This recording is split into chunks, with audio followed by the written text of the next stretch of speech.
इंदौर में हुए दिल दहला देने वाले ट्रक हादसे में 3 लोगों की मौत और कई के घायल होने के बाद अब पुलिस जांच में साफ हो गया है कि ड्राइवर हादसे के वक्त शराब के नशे में था। वहीं ट्रक का फरार क्लीनर भी अब पुलिस की गिरफ्त में है। शहर के एरोड्रम थाना क्षेत्र के कॉलोनी नगर चौराहे से बड़ा गणपति चौराहे तक हुए भीषण ट्रक हादसे में 3 लोगों की मौत हो चुकी है। इस घटना ने पूरे शहर को झकझोर कर रख दिया था।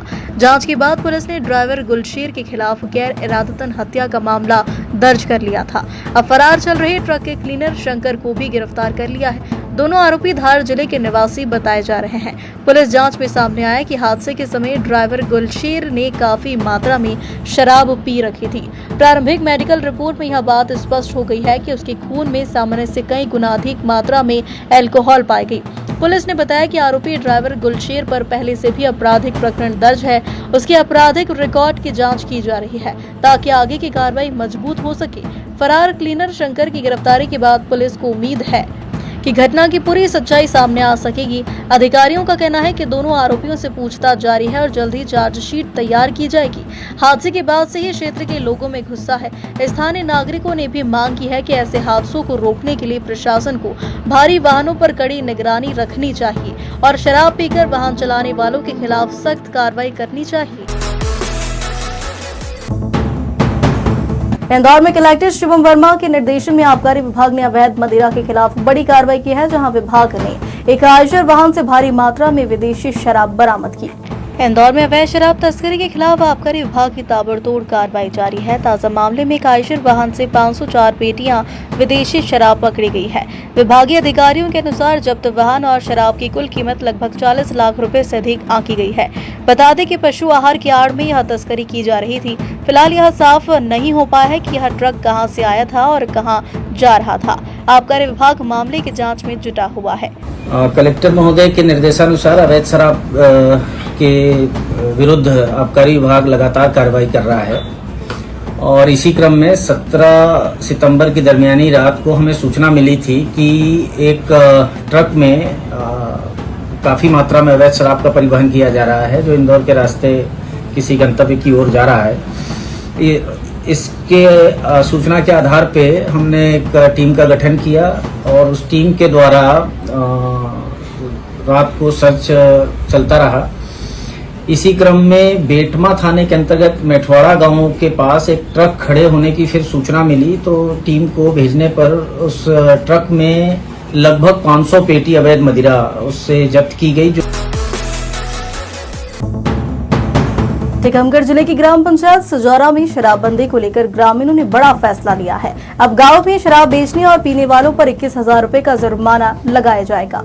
प्रदेश में नशा मुक्ति अभियान के अब सकारात्मक परिणाम सामने आने लगा है। गांव में शराबबंदी को लेकर टीकमगढ़ जिले की ग्राम पंचायत सजौरा में ग्रामीणों की अहम बैठक हुई, जिसमें गांव में शराबबंदी को लेकर अहम निर्णय लिया।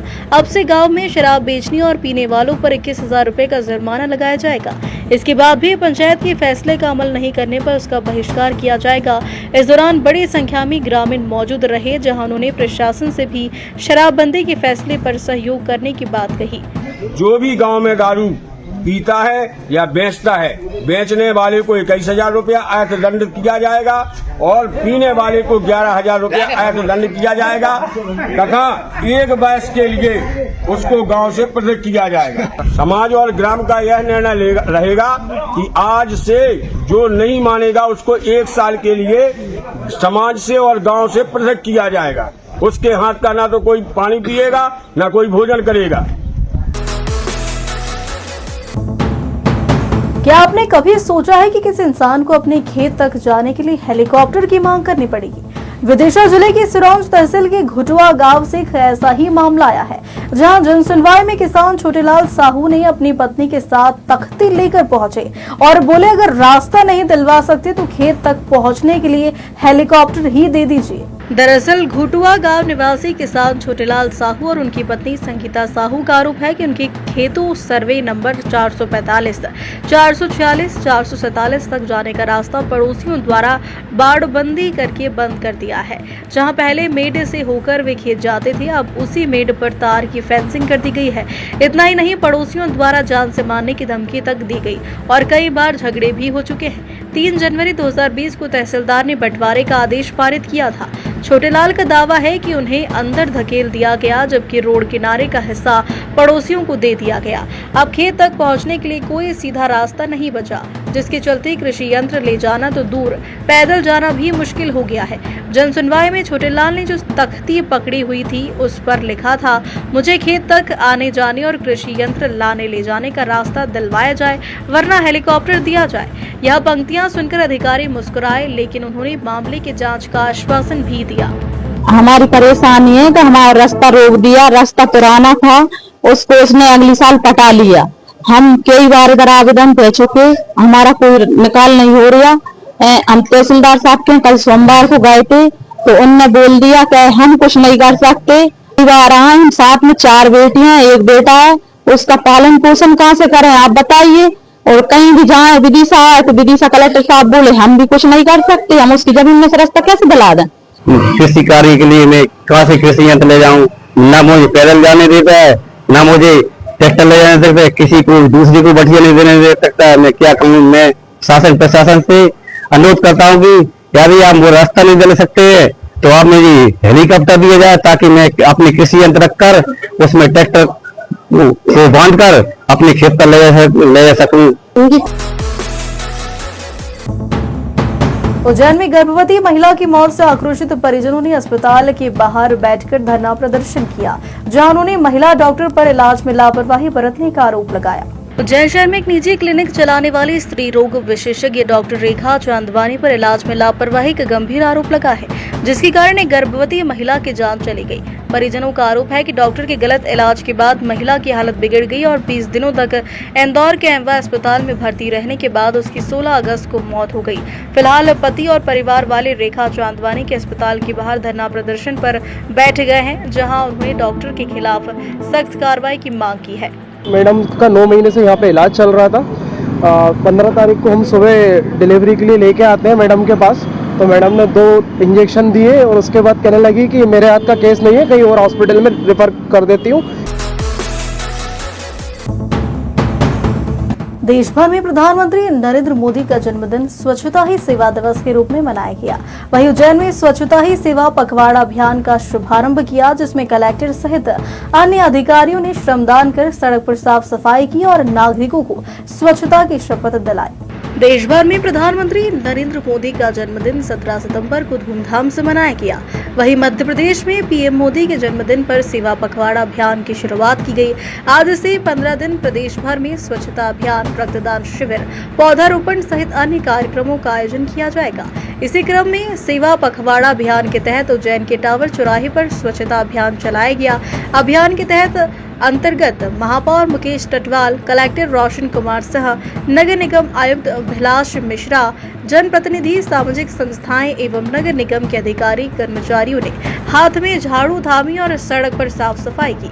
साथ ही कलेक्टर ने मौके पर मौजूद अधिकारी कर्मचारियों के साथ नागरिकों को स्वच्छता की शपथ दिलाई। तक ये पखवाड़ा चलेगा और आज उसी का शुभारंभ है और टावर चौक से इस अभियान का शुभारंभ किया जा रहा है। और आप देख पा रहे हैं बड़ी संख्या में शहर के आमजन इसमें शामिल हो रहे हैं और इस छोटे से अभियान और प्रयास के माध्यम से हम ये संदेश देना चाहते हैं कि जो भी हमसे बन पड़े हमारे देश के नागरिक। मध्य प्रदेश के उप मुख्यमंत्री राजेंद्र शुक्ल उज्जैन पहुंचे, जहां उन्होंने भगवान महाकाल के दर्शन कर शयन आरती का लाभ उठाया। इस दौरान स्थानीय जनप्रतिनिधि सहित भाजपा कार्यकर्ता मौजूद रहे। मध्य प्रदेश के उप मुख्यमंत्री राजेंद्र शुक्ल ने श्री महाकालेश्वर भगवान की शयन आरती में सम्मिलित होकर दर्शन किए। इस अवसर पर भगवान महाकाल की आरती एवं पूजन कर देश और प्रदेश की खुशहाली की कामना की। महाकाल मंदिर प्रबंध समिति की ओर से सहायक प्रशासक मूलचंद जूनवाल द्वारा उप मुख्यमंत्री राजेंद्र शुक्ल का स्वागत एवं सम्मान किया।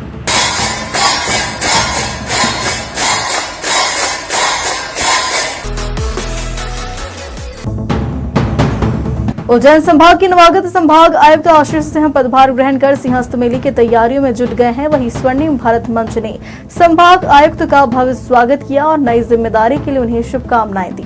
स्वर्णिम भारत मंच उज्जैन द्वारा नवागत संभाग आयुक्त एवं मेला अधिकारी आशीष सिंह का उज्जैन में पदस्थ होने पर संतों के सानिध्य में पुष्प वर्षा की गई और साफा बांधकर महाकाल की तस्वीर भेंट कर स्वागत सम्मान किया।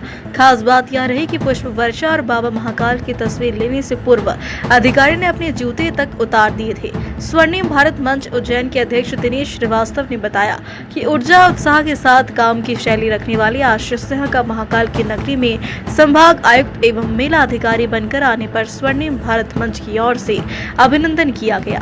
आचार्य नरेंद्र वैष्णव व आचार्य आशुतोष के सानिध्य में 11 विद्वत ब्राह्मणों ने मंत्रोच्चार किया। स्वर्णिम भारत मंच ने आज उनका संतों के साथ में अभिनंदन किया है, क्योंकि ये मेला अधिकारी भी है। तो निश्चित रूप से हमने बाबा महाकाल से प्रार्थना की उनके स्वागत के साथ में कि सिंहस्थ हमारा सफल हो, क्योंकि उज्जैन की प्रतिष्ठा सिंहस्थ से ही है, उज्जैन की छवि है जो सिंहस्थ से है। तो प्रशासन के साथ मिलकर स्वर्णिम भारत मंच पूरा सहयोग करता है। आज हमारे साथ में अभिभाषक संघ की तरफ से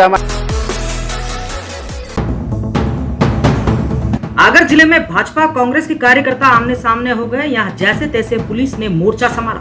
दरअसल आगर मालवा जिले के सुसनेर में प्रधानमंत्री नरेंद्र मोदी के जन्मदिन पर नगर परिषद ने आज से सेवा पखवाड़ा और स्वच्छता अभियान की शुरुआत कर दी है। उद्घाटन कार्यक्रम बस स्टैंड परिसर से शुरू किया गया, लेकिन इस बीच राजनीतिक माहौल गर्मा गया। यहाँ भाजपा और कांग्रेस कार्यकर्ता आमने सामने आ गए और जमकर नारेबाजी करने लगे। विवाद इतना बढ़ गया कि यहाँ पर पुलिस को बीच में हस्तक्षेप कर मामला शांत कराया। आगर मालवा से अर्पित हरदेने की रिपोर्ट।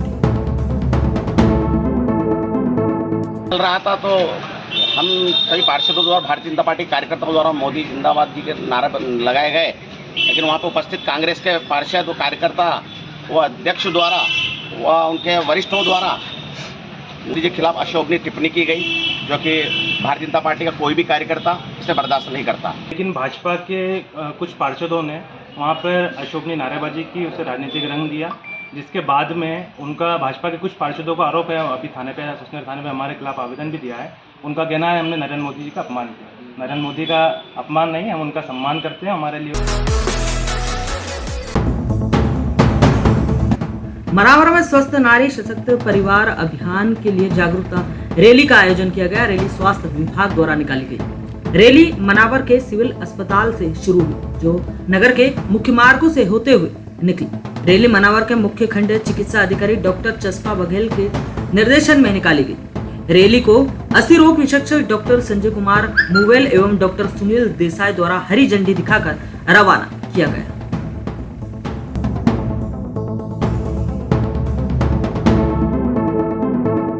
जय श्री राम।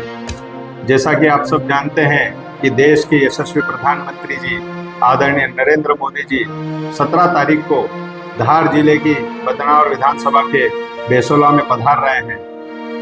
माननीय प्रधानमंत्री जी अपना जन्म दिवस यानी 17 तारीख को हम सबके बीच में मनाने के लिए आ रहे हैं। हम सबका जो आग्रह निवेदन है कि हम सब अधिक से अधिक संख्या में माननीय प्रधानमंत्री जी के जन्मदिवस के इस कार्यक्रम में उपस्थित रहें और मौजूद रहें, क्योंकि प्रधानमंत्री जी निमाड़ का काटन और मालवा की आदर्श संरचना को साकार करने वाला जो पीएम मित्र पार्क है, वो सब हम सबको समर्पित करने के लिए उसका भूमि पूजन करने आ रहे हैं। इसलिए माननीय प्रधानमंत्री जी के इस जन्मदिवस के कार्यक्रम में अधिक से अधिक संख्या में पधार कर हम माननीय प्रधानमंत्री जी का आभार व्यक्त करें। साथ ही हमारी मातृशक्ति के लिए सशक्त नागरी स्वस्थ परिवार योजना भी मातृशक्ति को देने के लिए आ रहे हैं। तो मेरा धार जिले के सभी आम जनमानस, देश विदेश गांव शहर सब पे नजर, सबकी खबर, नया रूप है नए है रंग, सबको समेटे अपने संग। आपका अपना शहर का सपना दैनिक अवंतिका, दैनिक अवंतिका, दैनिक अवंतिका। खेल राजनीति फिल्मी बातें सब कुछ ही हम इसमें पाते। घर होटल ऑफिस या दफ्तर, क्लर्क प्यून या हो फिर अफसर, सबका चहेता सबका प्यारा दैनिक अवंतिका, दैनिक